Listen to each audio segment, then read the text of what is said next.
निर्भीड, निपक्ष, अन्यायाला वाचा फोडणारे एकमेव मराठी न्यूज चॅनल जनविकास न्यूज।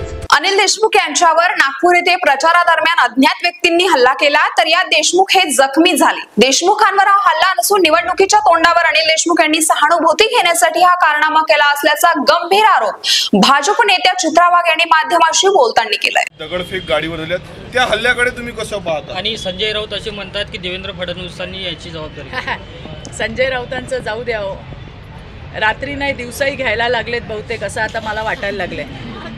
आणि राहिला प्रश्न अनिल देशमुखांचा, 10 किलोचा दगड बोनेटवर पडतो पण बोनेटला काही होत नाही।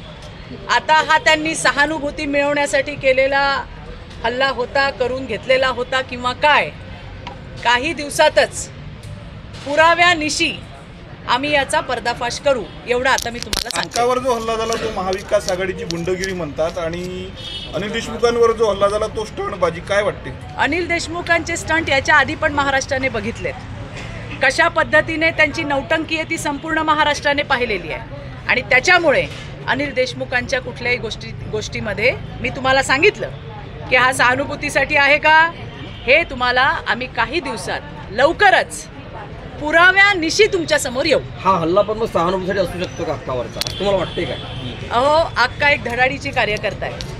आजपर्यंत तुमच्यापर्यंत असं कधी अक्काच्या बाबतीत तुम्ही ऐकलंय का?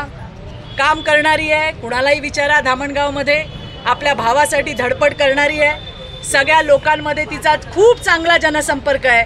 आणि अक्का कुठेतरी आपल्या वाटेची अडचण समजू तिच्यावरती हा हल्ला केला गेलाय। त्या वॉशरूमला गेल्या असताना त्या संधीचा फायदा घेत त्या ठिकाणी हल्ला झालाय। तिच्या गळ्यावर वार करण्यात आले पण तिने हातावर धरले म्हणून ते स्टिचेस हातावरती आलेले आहेत। अनिल देशमुख आणि अक्का या दोघांचं कुठेही कंपॅरिझन होऊ शकत नाही। अनिल देशमुखांची नौटंकी गेले कित्येक महिने आणि वर्ष ही महाराष्ट्राने पाहिलेली आहे। राज्यातील राजकीय घडामोडी व विविध क्षेत्रातील बातम्या पाहण्यासाठी आजच आमच्या जनविकास न्यूज चॅनलला सबस्क्राईब करा आणि